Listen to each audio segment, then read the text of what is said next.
दोस्तों नमस्कार। कुंभ राशि वाले मेरे मित्रों, आपके घर में कोई ना कोई हर वक्त बीमार बना रहता है।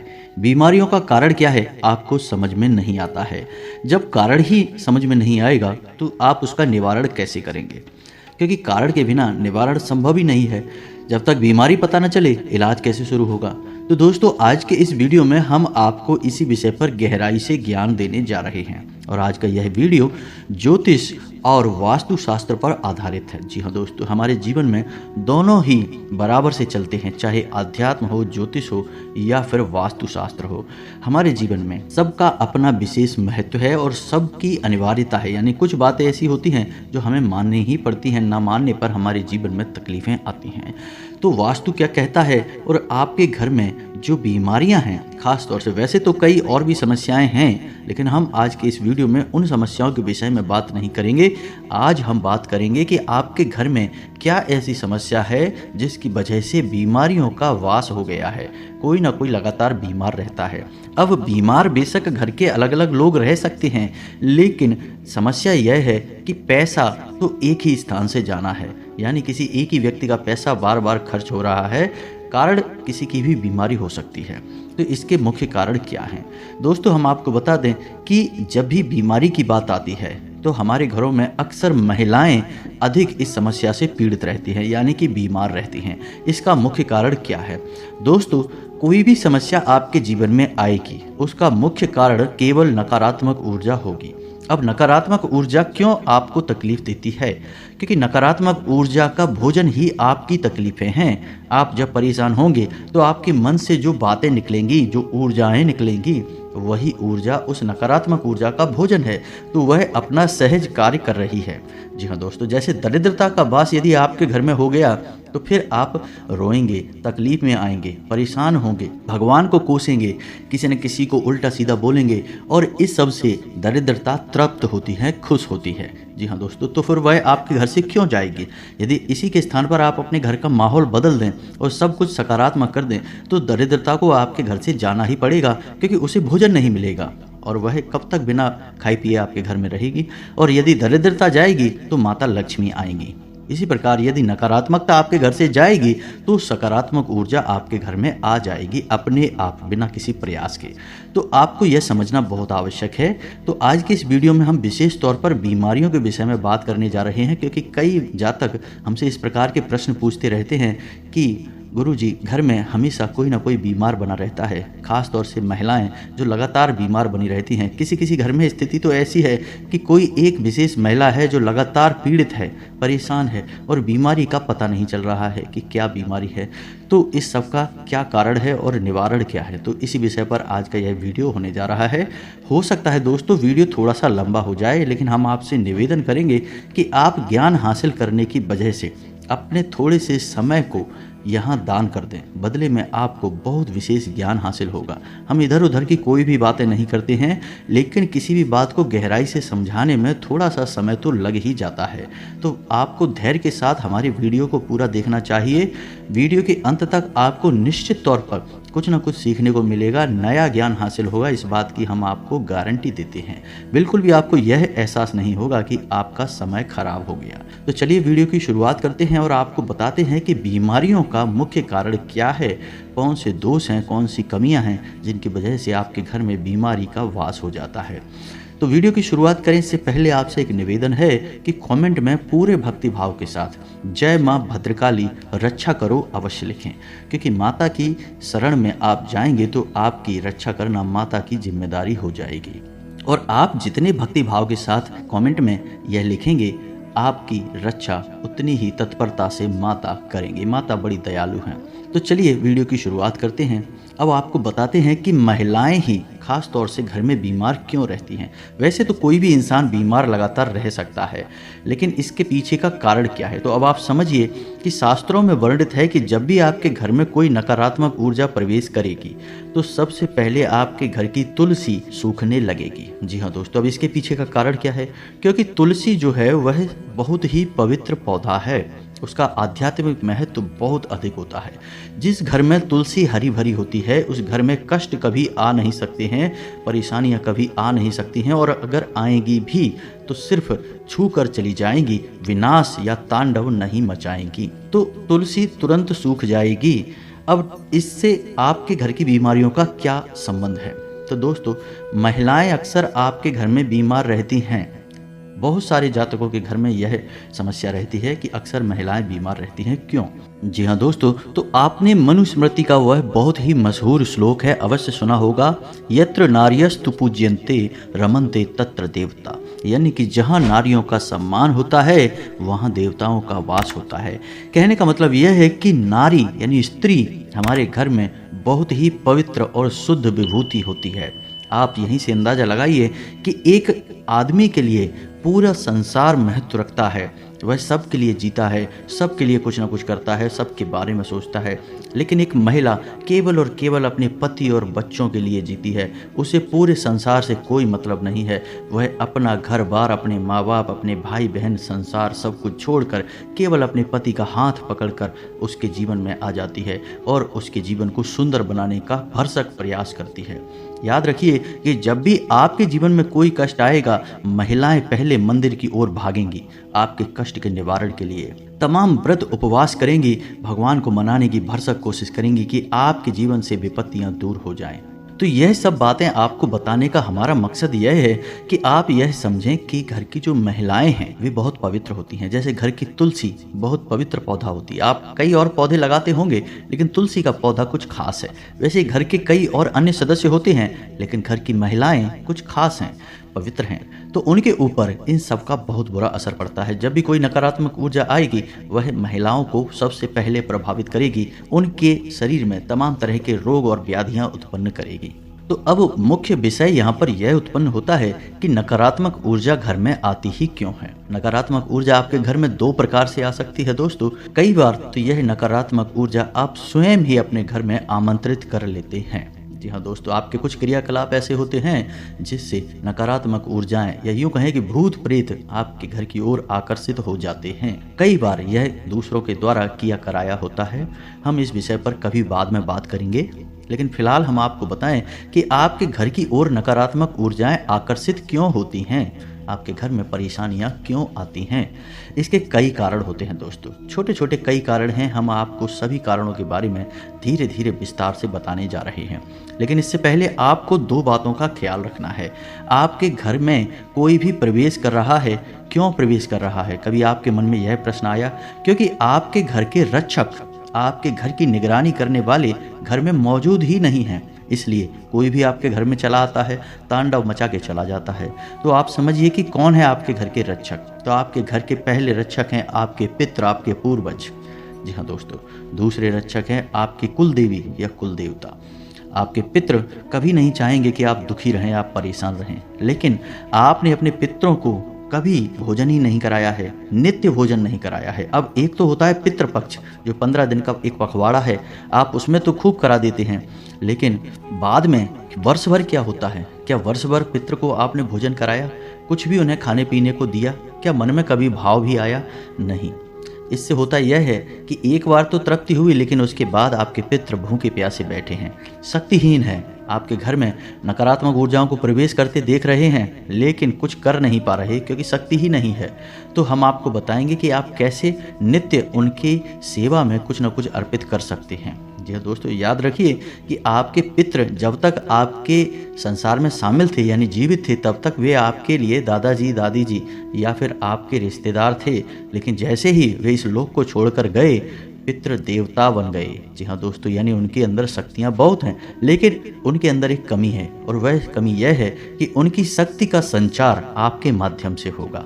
आप यदि कुछ करेंगे तो उन्हें शक्ति मिलेगी, अन्यथा नहीं मिलेगी। आपको इसका ख्याल रखना है। दूसरा, आपकी कुल देवी या कुल देवता। आप खुद सोचकर बताइए, आपको पता है कि आपकी कुल देवी कौन है, कुल देवता कौन है? जहाँ तक हमारा ख्याल है आपका जवाब ना ही होगा। जी हाँ दोस्तों, और यदि आपको पता भी है तो आप रोज अपनी कुल देवी या देवता को कैसे याद करते हैं? क्या उनकी पूजा करते हैं? क्या उनका नित्य भोग लगाते हैं? उनके नाम से दीपक जलाते हैं? जवाब ना ही होगा दोस्तों, क्योंकि अक्सर क्योंकि आजकल की भागदौड़ भरी जिंदगी में लोगों को इन सब बातों के बारे में सोचने का समय ही नहीं है। इसीलिए आप देखेंगे कि लोगों की समस्याओं का भी अब कोई अंत नहीं है। जिनके पास धन दौलत है वे भी दुखी हैं, जिनके पास नहीं है वो भी दुखी हैं। समस्याएं अंतहीन हैं, जीवन नर्क बन चुकी हैं, क्योंकि लोग अपनी जड़ों से दूर हो चुके हैं दोस्तों। तो आपको जड़ों तक आना होगा, समस्या का मूल वहीं पर है। तो कुछ बातें हैं जो हम जल्दी जल्दी से आपको बताएंगे, क्योंकि लोग अक्सर कहते हैं कि आपके वीडियो लंबे हो जाते हैं, लेकिन हम आपको विस्तार से ज्ञान देते हैं, इधर उधर की फालतू बातों में समय खराब नहीं करते हैं, इसलिए हो सकता है वीडियो लंबे हो जाते हों। तो चलिए दोस्तों आपको बताते हैं। पहला कि जो भी इंसान आपके घर में दो दिशाओं में पैर करके सोएगा हमेशा बीमार रहेगा और धन से विहीन रहेगा। पहली दिशा पूर्व दिशा, कभी भी पूर्व दिशा की ओर पैर करके नहीं सोना है। जो इंसान पूर्व दिशा में पैर करके सोएगा हमेशा पैसे रुपए के लिए परेशान रहेगा। दूसरा दक्षिण दिशा, जो भी इंसान दक्षिण दिशा की ओर पैर करके सोएगा हमेशा बीमार रहेगा, नकारात्मक शक्तियों को आकर्षित करेगा। तो यदि आपकी सोने की व्यवस्था कुछ इस प्रकार की है कि आप कहीं भी कैसे भी सो जाते हैं तो इसे आप बदलें और हमारे कहे अनुसार आपको अपना सिर या तो पूर्व दिशा की ओर या फिर दक्षिण दिशा की ओर करके ही सोना है। आप देखेंगे कि बदलाव आने शुरू हो जाएंगे। दोस्तों रातों रात चमत्कार तो कुछ भी नहीं है, चमत्कार जैसा इस संसार में कुछ भी नहीं है, लेकिन धीरे धीरे बदलाव आते हैं, यह बात निश्चित है। अब यहाँ पर भी कोई कहेगा कि चमत्कार कैसे नहीं होते, होते तो हैं चमत्कार। हाँ होते होंगे चमत्कार। एक उदाहरण समझिए कि एक इंसान ने एक आम का छोटा सा पौधा लगाया और दूसरे इंसान ने उसे पौधा लगाते हुए देखा। फिर 15 या 20 सालों तक दोनों लोगों की बिल्कुल भी मुलाकात नहीं हुई। 20 साल के बाद अचानक वह इंसान उस इंसान से मिलने आया जिसने पौधा लगाया था और उस पौधे को देखकर चौंक गया, क्योंकि उस पौधे में तो फल लगे थे। वह पौधा अब वृक्ष बन चुका था। तो क्या यह चमत्कार है? लेकिन लगेगा चमत्कार जैसा ही। तो वह इंसान जब मिलेगा उससे तो क्या कहेगा, अरे वाह इसमें तो बड़े बड़े फल लगे हैं, ये तो चमत्कार हो गया। तो देखने में पहली नज़र में यह चमत्कार ही है, लेकिन चमत्कार नहीं है, इसमें भी समय लगा है। जी हाँ दोस्तों, तो यह देखने का नज़रिया है। आपके जीवन में भी बदलाव आएंगे, दूसरों को बाद में भी चमत्कार जैसे ही लगेंगे, लेकिन आपका दिल जानता है कि कोई चमत्कार नहीं है। धीरे धीरे बदलाव की एक प्रक्रिया है, समय लगता ही है। जी हाँ दोस्तों, तो अब आपको ध्यान देना है कि आपके घर में क्या क्या आपको बदलाव करने हैं, कहाँ समस्याएं हैं, सभी बातें आपको विस्तार से बताने जा रहे हैं। पहला, आपके घर का ब्रह्म स्थान, यानी कि आपके घर का आंगन। जी हाँ दोस्तों, इसे ब्रह्म स्थान कहते हैं। इसे हमेशा खाली रखें, इसमें कोई भी भारी सामान ना रखें और कोई ना कोई हरा भरा पौधा, यदि हो सके तो तुलसी का पौधा ब्रह्म स्थान में अवश्य लगाएं। पवित्रता आपके घर में भर जाएगी। दूसरा कि आपके घर का जो मुख्य दरवाजा है, रात्रि के समय वहां हमेशा एक बल्ब अवश्य जलाकर रखें, अंधेरा कभी होने ना दें, किसी कीमत पे ना होने दें। तीसरा कि रात्रि के समय जब आपके घर में सभी सो जाते हैं तो सारे घर की लाइटें बंद नहीं होनी चाहिए, कम से कम 1 या 2 बल्ब तो हमेशा जलते रहने चाहिए और कोशिश करें कि एक हरे रंग का बल्ब हमेशा 24 घंटे आपके घर में जलते रहना चाहिए। आप अपने घर की टॉयलेट में एक हरे रंग का बल्ब लगा लें, उससे आपके घर की टॉयलेट की नकारात्मकता वहीं के वहीं समाप्त हो जाएगी। यह बल्ब 24 घंटे लगातार जलते रहना चाहिए। 0 वाट का एक बल्ब लगा लें दोस्तों। अब आपके घर की जो दक्षिण दिशा है वहाँ कोई भी दरवाज़ा, कोई भी खिड़की, कोई भी बरामदा या बालकनी खुली नहीं होनी चाहिए, क्योंकि दक्षिण दिशा यम की दिशा होती है। यदि इस दिशा में आपके घर का कोई खिड़की, दरवाजा या कोई भी खुला भाग है, यहाँ तक कि रोशनदान तक भी यदि खुला हुआ है तो आपको उसे बंद कर देना चाहिए, क्योंकि इस दिशा में यदि कुछ भी खुला भाग है तो यह यम की दिशा है, यानी मृत्यु की दिशा है। तो आपके घर में विनाश लीला तो तय है। जी हाँ दोस्तों, बीमारियां तो आएगी ही, आर्थिक तंगी तो आएगी ही, और यह कोई छोटी मोटी विनाश लीला नहीं है, इसके परिणाम बहुत भयानक हैं। और यहाँ तक भी देखा गया है कि कई परिस्थितियों में तो मृत्यु तक होती है घरों में, और लगातार एक सिलसिला सा चलता रहता है, और महिलाओं की ही मृत्यु होती है। अभी कुछ दिन पहले हम अपने एक जानने वाले से मिले थे तो उनके घर में लगातार 3 महिलाओं की मृत्यु हुई है। जी हाँ दोस्तों, और आज के समय में कोई भी महिला नहीं बची जो उनके घर का रख रखाव कर सके, सिर्फ पुरुष ही बाकी रह गए हैं। और कारण केवल एक ही है कि उनके घर का मुख्य दरवाजा दक्षिण दिशा की ओर खुलता है। तो अब ऐसे में कुछ लोग यह कहेंगे कि अब हमारे घर का मुख्य दरवाजा यदि दक्षिण दिशा की ओर खुलता है तो अब इसका क्या तोड़ है, ऐसे में क्या कर सकते हैं। तो दोस्तों इसका तोड़ केवल इतना सा है कि आपको क्या करना है, एक दीपक अपने पितृ, क्योंकि दक्षिण दिशा जो है वह पितरों की दिशा भी है, तो आपको शाम के समय एक दीपक अपने पितृ पूर्वजों के नाम से अवश्य ही अपने घर के दक्षिण दिशा में रखना है। जी हाँ दोस्तों, आप चाहें तो उसे अपने घर की दहलीज पर भी रख सकते हैं। जी हाँ दोस्तों, मिट्टी का दीपक होना चाहिए और गाय के घी से जलना चाहिए। आप रोज एक दीपक रखेंगे, नकारात्मकता आपके घर में नहीं आएगी, क्योंकि अब आपके पितृ बलिष्ठ होने लगेंगे। दूसरी बात कि आप जब भी रोटी बनवाएं, यानी महिलाओं को बताएं कि पहला काम कि बिना नहाए अपने घर की किचन में प्रवेश न करें। दूसरा कि जब भी रोटी बनाए तो बचे हुए आटे को कभी भी अपने घर में रखें नहीं, यानी कि जो माड़ा हुआ बचा हुआ आटा है उसे फ्रिज में ना रखें, उसकी एक एक्स्ट्रा में रोटी बनाकर और कुत्ते को खिला दें। पहली रोटी गाय की और आखिरी रोटी कुत्ते की होनी चाहिए। इससे आपके पितृ मजबूत होंगे, और अगर पितृ मजबूत होंगे तो बेशक आपके घर का दरवाजा दक्षिण दिशा में खुलता है, कोई नकारात्मक ऊर्जा आपके घर में नहीं आएगी, क्योंकि पितृ आपकी रक्षा में खड़े रहेंगे। साथ ही साथ आपको एक दीपक अपनी कुल देवी या कुल देवता को याद करते हुए अवश्य जलाना चाहिए। यदि आपको पता नहीं है कि आपके कुल देवी या देवता कौन है, क्योंकि कई लोगों की यह समस्या है कि उन्हें पता ही नहीं है कि उनके कुल देवता कौन है, कुल देवी कौन है, क्योंकि कई पीढ़ियों से पूजा पाठ ही बंद हो चुकी है कुल देवी की। तो यदि आपको पता नहीं है तो आप कमेंट करके बताएं, हम आपके लिए एक वीडियो में यह बता देंगे कि कैसे पता करें कि आपकी कुल देवी कौन है। बहुत ही शक्तिशाली उपाय है, 7 दिनों का उपाय है, हम आपको बता देंगे।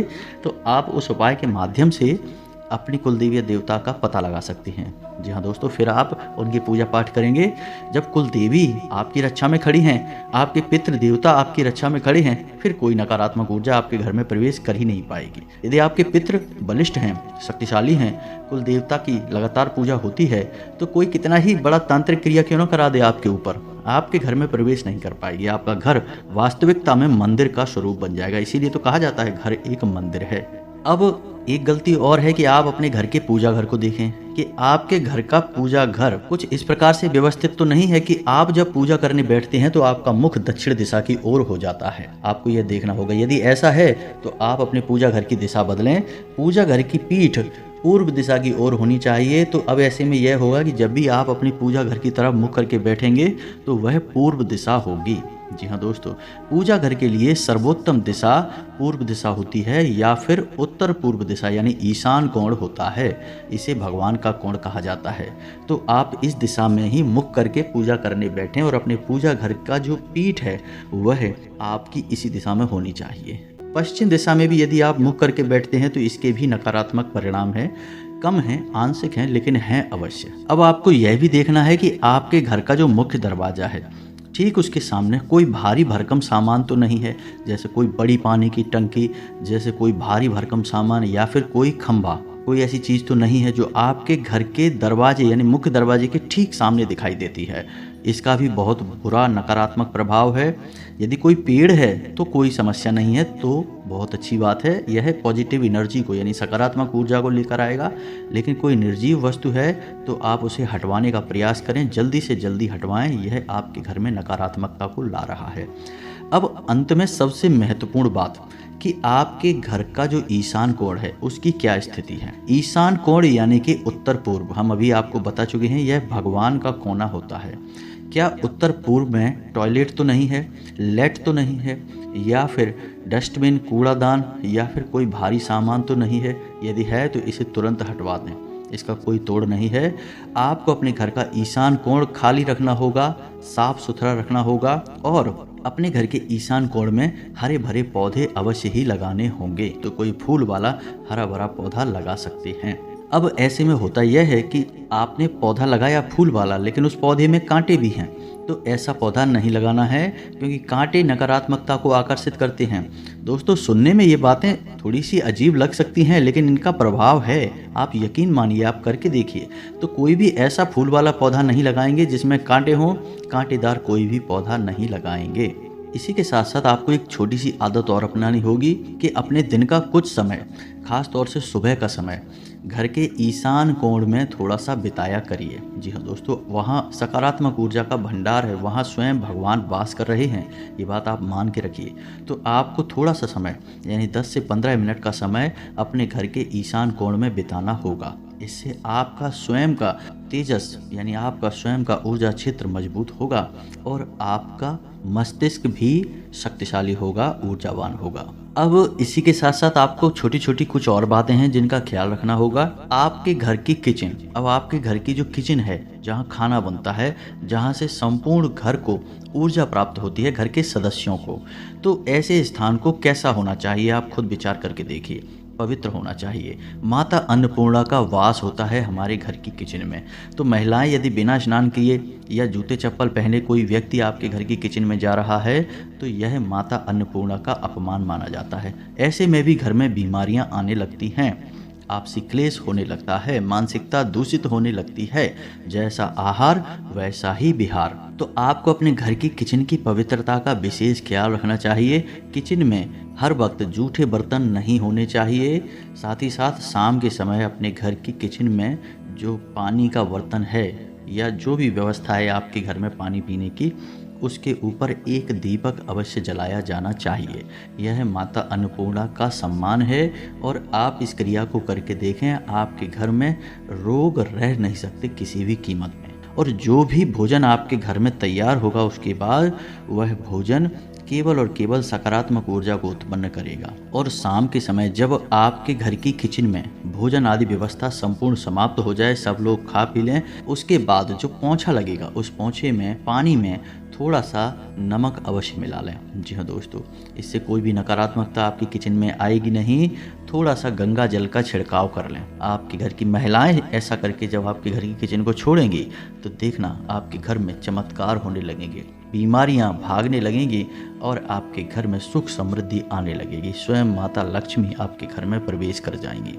छोटे छोटे कई उपाय हैं जो हमने आपको बता दिए हैं। आपको सारे उपाय धीरे धीरे अपने जीवन में अपनाने हैं, लेकिन इन सबसे महत्वपूर्ण आपको हम 2 बातें बता चुके हैं कि आपके कुल देवता और आपके पितृ देवता दोनों की स्थिति क्या है, यह आपको पता होनी चाहिए। यह आपकी जिम्मेदारी है, आपका दायित्व है। तो आपको इनका सम्मान करना है, इनका विधिवत पूजन पठन करना है, तभी आपके कुल का उद्धार संभव है दोस्तों। तो इसी के साथ साथ आज की इस वीडियो को विराम देते हैं। आपके मन में यदि कोई प्रश्न है या किसी विशेष विषय पर आपको वीडियो चाहिए, आप कमेंट करें, हम आपको वीडियो बनाकर दे देंगे। इसी के साथ साथ आज की इस वीडियो को विराम देते हैं।